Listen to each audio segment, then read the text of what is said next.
Muchísimas gracias nuevamente por la presentación. Muy bien, oficialmente tengan todos ustedes muy buenos días, ¿no? Empezó el inicio de la semana, hoy lunes prácticamente 3 de julio. De antemano les agradezco, ¿no?, la presencia y la participación nuevamente de todos ustedes el día de hoy en poder continuar acerca de este tema que hemos hablado ya una primera parte el día viernes sobre el uso y manejo del partograma, ¿no? Si bien es cierto, por un tema de la hora, tal vez no contestamos todas las preguntas que nos habían realizado en ese entonces. Esperemos que el día de hoy sí se pueda culminar todo de forma satisfactoria, más que todo para ustedes, ¿no? Y como siempre menciono en cada clase, el objetivo principal de brindar una clase muy independiente del tema que sea, es de que ustedes como participantes, como oyentes, ya sean estudiantes o tal vez ya sean profesionales en la carrera de obstetricia, ¿no?, se vayan con este conocimiento, se vayan con esta información para que de esta manera lo empleen con sus pacientes, lo empleen en sus establecimientos de salud y poder de esta manera, con esta nueva pericia que van a adaptar, que van a adquirir poco a poco, ¿no?, puedan dar un mejor manejo, un mejor diagnóstico, una mejor evaluación tal vez a las gestantes que nosotros atendemos el día a día, ¿sí? Muy bien, entonces prácticamente vamos a continuar con la segunda parte de la clase del partograma, ¿no? Si bien es cierto, haciendo una pequeña o una breve retroalimentación acerca de todo lo que conversamos y lo que mencionamos la primera parte, hemos hablado de diferentes aspectos del partograma, ¿no? Mencionamos acerca de la importancia de este instrumento, que es parte de la historia clínica, ¿no?, porque es importante realizarlo en un trabajo de parto. Asimismo, las partograma mencionamos cada una de ellas, no terminamos con todas, ¿no?, pero la mayor parte hablamos acerca de los datos de filiación del paciente, cómo se tienen que colocar, asimismo la frecuencia cardíaca fetal, ¿no?, y el trabajo de parto en lo que es el proceso de dilatación. Muy bien, entonces vamos a ir avanzando con las diapositivas hasta donde nos quedamos el día viernes para poder continuar. Vamos a realizar la estrategia de la misma manera que lo hicimos en la primera clase, ¿ya? Conforme yo vaya desarrollando el tema, si ustedes tienen alguna duda, alguna consulta o algún aporte tal vez, lo escriben por el chat, ¿no?, como lo hemos estado manejando, y de esta manera vamos a responder sus incógnitas, ¿sí? Muy bien. Entonces, todo esto ya prácticamente lo hemos evaluado en la primera parte, ¿no? ¿Cuál es el objetivo del partograma? Como bien hemos mencionado, que es disminuir la morbilidad y mortalidad materno-perinatal, ¿no?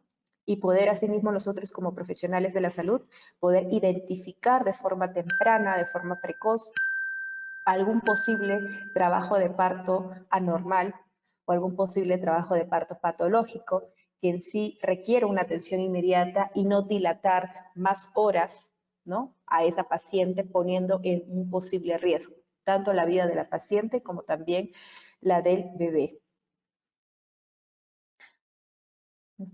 Todo esto ya hemos hablado el día viernes, vamos a seguir pasando.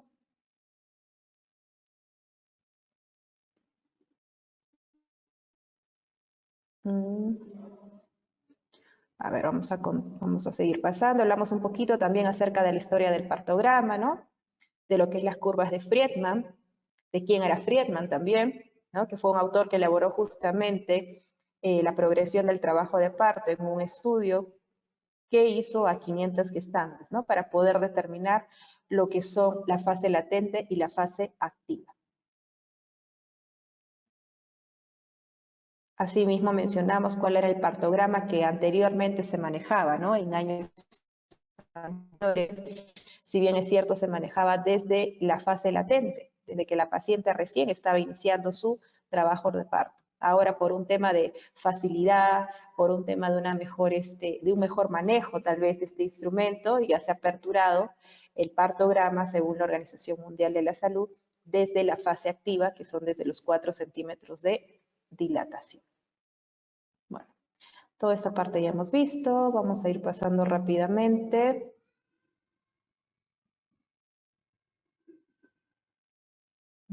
A ver.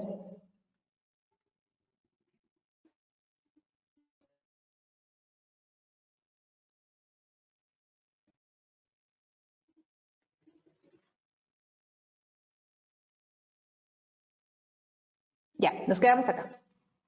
Listo. ¿Hay preguntas? A ver, o es de lo que...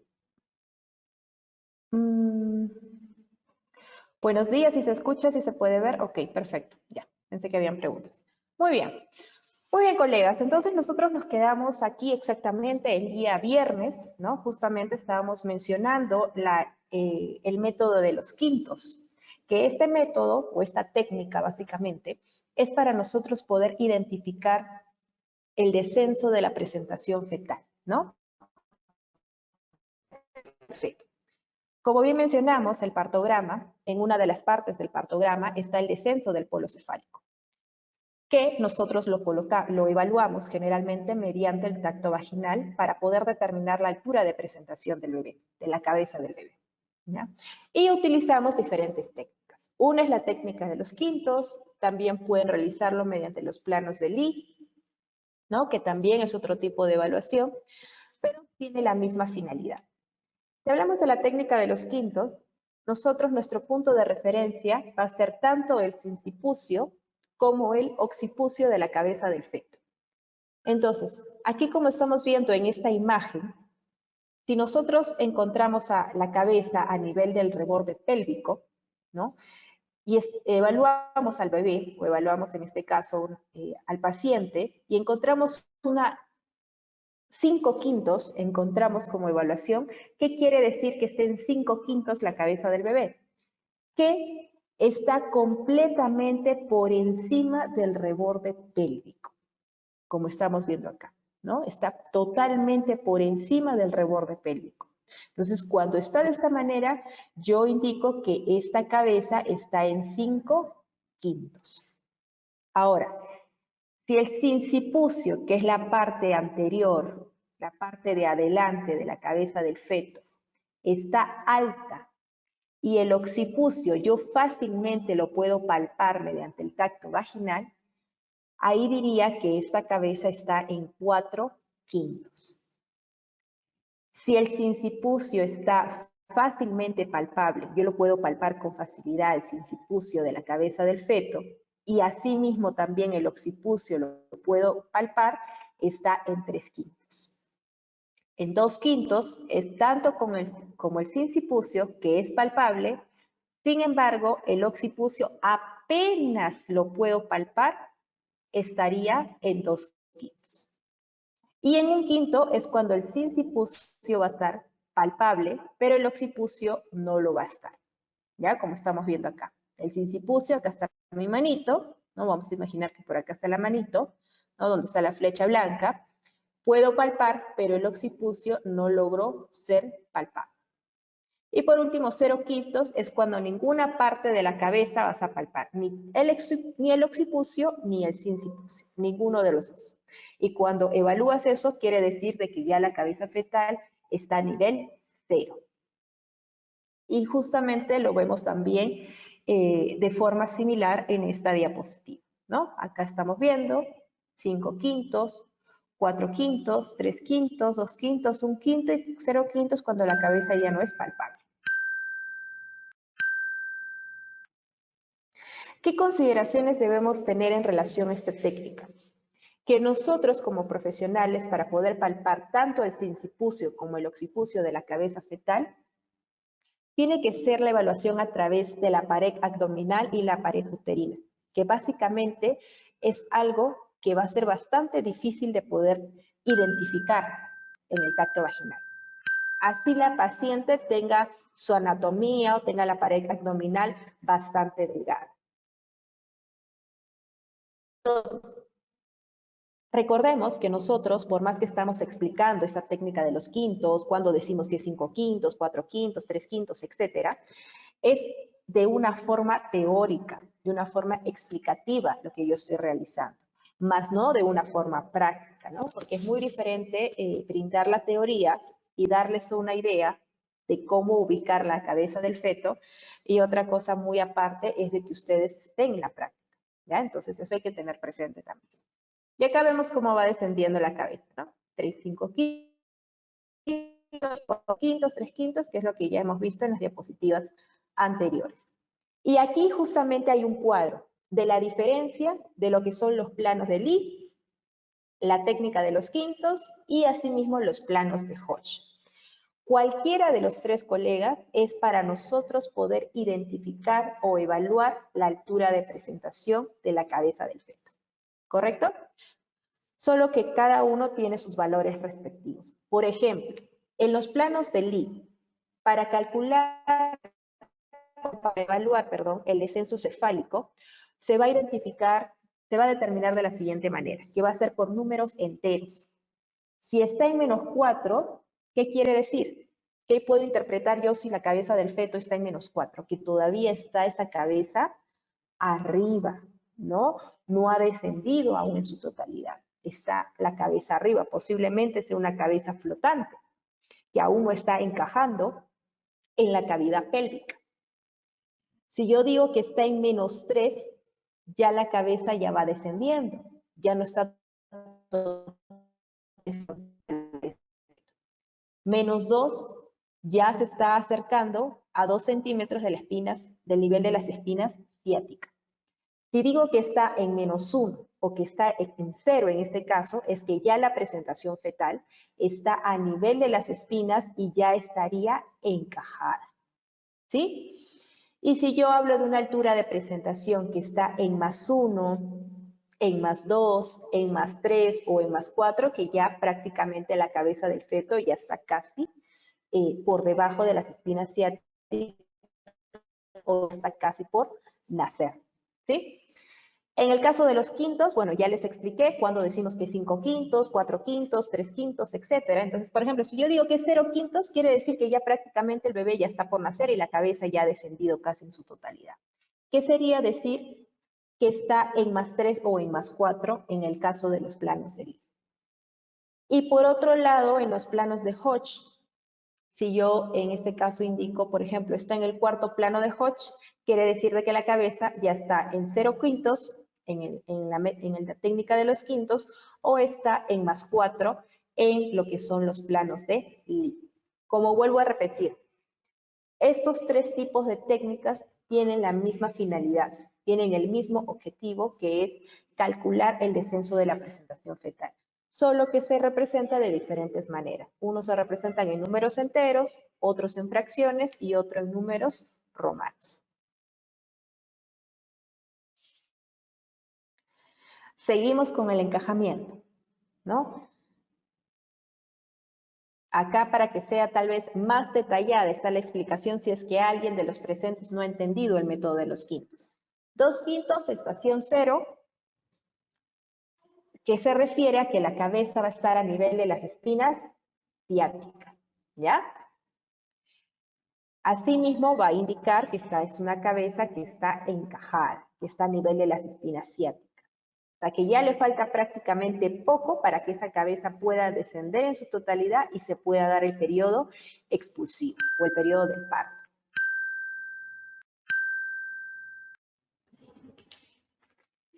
Muy bien.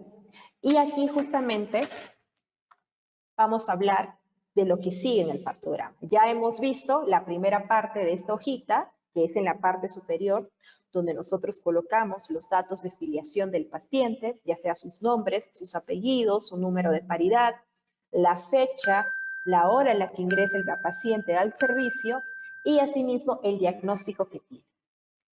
Seguimos bajando y hemos visto la parte de lo que es el gráfico de la frecuencia cardíaca fetal, ¿verdad? ¿No? Ya hemos explicado cómo se grafica y cada qué tiempo se grafica la frecuencia cardíaca del feto. Seguimos bajando y está la parte de lo que es el registro del líquido amniótico, ¿no? Si esa paciente ha venido perdiendo líquido, qué características tiene el líquido amniótico, si es un líquido claro, si es un líquido verde claro o es así un líquido medio meconial espeso. Todo eso lo colocamos en esa zona. Y debajo de ello está lo que es el moldeamiento de la cabeza fetal, en donde explicamos 3 tipos de moldeamiento. ¿Recuerdan? Uno era las suturas de lado a lado, que eran los parietales, nuestro punto de referencia. El segundo eran las suturas superpuestas, que podían ser digitalmente palpadas al tacto vaginal, pero que eran reducibles. Y el número 3, que era el moldeamiento también de las suturas parietales, que estaban interpuestas una encima de la otra, pero que no se reducían. Y de estos 3 tipos de moldeamiento, mencionamos que el que era posiblemente distóxico o patológico era el moldeamiento número 3. ¿Ya? Entonces ahora nos toca ver lo que es el número de horas y la hora real, que justo fue una pregunta que me hicieron el día viernes, ¿en qué consistía? El número de horas va a ser referido al tiempo transcurrido de la fase activa. En otras palabras, ¿no? El número de horas es el número de horas en que yo voy a tener monitorizando a mi paciente desde que inicia, ¿ya? Desde la fase activa. Es decir, si yo tengo monitorizando a mi paciente desde la hora que inicia, ¿cuántas horas la tengo a mi paciente? 1 hora estoy con ella, o 2 horas, o 3 horas, o 4, o 5, o 6 horas. Y eso se coloca acá, en esta zona de acá. El número de horas que yo como obstetra estoy monitorizando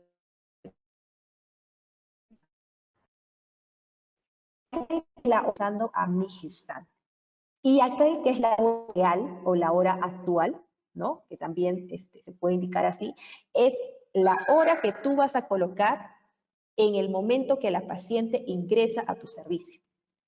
Por ejemplo, si mi paciente ingresó a las 8 de la mañana, yo acá coloco 8 de la mañana. 8 de la mañana, 9 de la mañana, 10 de la mañana, o quiera colocar acá, 8, 8 y media, 9, 9 y media, ¿cómo colocaría? ¿Es cada hora? O sea, ¿cada cuadradito es cada hora o es cada media hora? A ver, ¿quién sabe?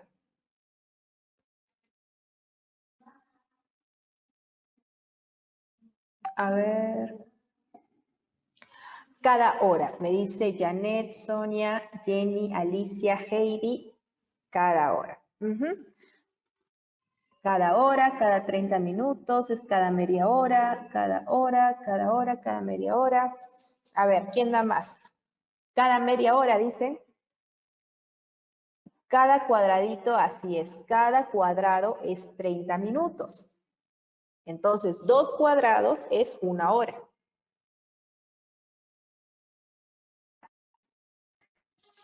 Dice, a ver, el método de los quintos y relacionar con los planos de Lie.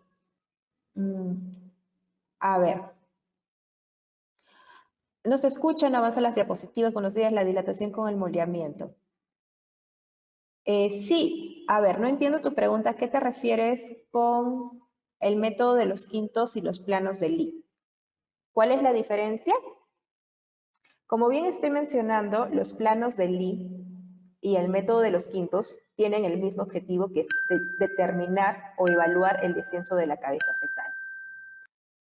Ahora, la técnica de Lie, como bien estoy mencionando, es por números enteros y el método de los quintos es por fracciones. Uno se evalúa mediante el tacto vaginal, que es los planos de Lie, y en el caso de los métodos de los quintos lo haces por palpación abdominal. ¿Ya? Ya se dio en el cuadro. Ok. Muy bien, entonces creo que ya prácticamente estaba la respuesta.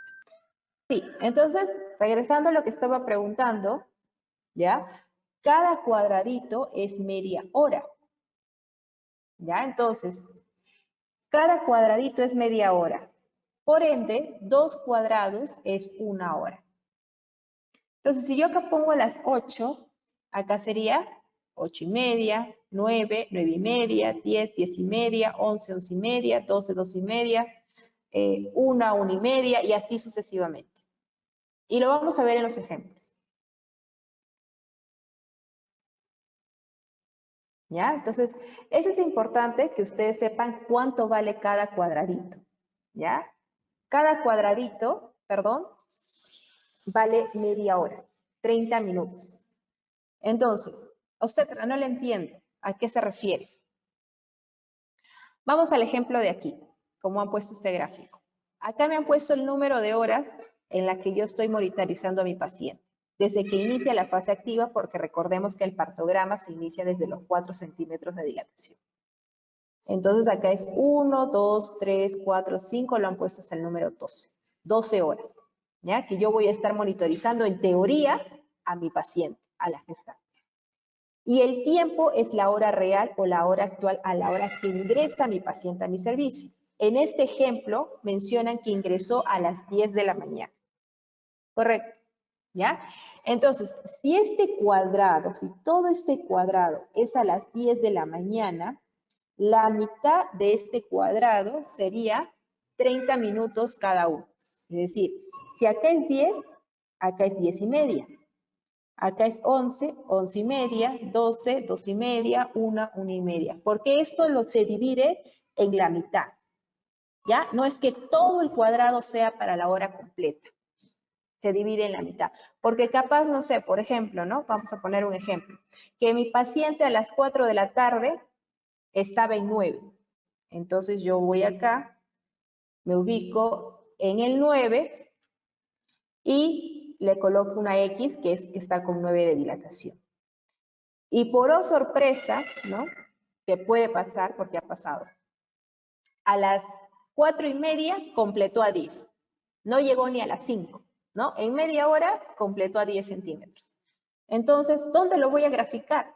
Si ya grafiqué acá en la línea donde dice 4 de la tarde, ya puse mi X que está con 9 de dilatación, ¿dónde voy a poner 10? Lo tienes que dividir este cuadradito en 2 y pones acá 10 de dilatación. Y de ahí colocas a qué hora fue el parto, ¿ya? Muy bien. Si no se ha entendido, igual de todas maneras vamos a hacer los ejemplos como les había mencionado en la parte final de la clase del día de hoy. A ver, dice, ¿cómo debo graficar la altura de presentación por Lee? Ya, eso lo vamos a ver en el ejemplo, Alba, no te preocupes. Si la gestante ingresa con 6 de dilatación a las 4 de la tarde, ¿cómo sería? También vamos a verlo en el ejemplo, Elizabeth. Señorita, pero podría ser una hoja real porque tiene una línea vertical más gruesa, como que comprendía 2 cuadraditos. Sí, no se preocupen, colegas. Como les mencioné el día viernes, también les vuelvo a mencionar, vamos a terminar toda la parte teórica, que aún nos falta. Y la parte final, vamos a ver lo que son ejercicios de fotos que he traído de partogramas, ¿ya? Para que ustedes mismos vean cómo se maneja el tema de la dilatación para graficar la frecuencia cardíaca, la altura de presentación y entre otros aspectos más. ¿Sí? No se preocupen. Ya. Muy bien. Entonces seguimos. Entonces se refiere al tiempo transcurrido desde que inició la fase activa del trabajo de parto y la hora es el registro de la hora real, la hora actual, a la hora que ingresa mi paciente a mi servicio, a mi turno de trabajo, ¿ya?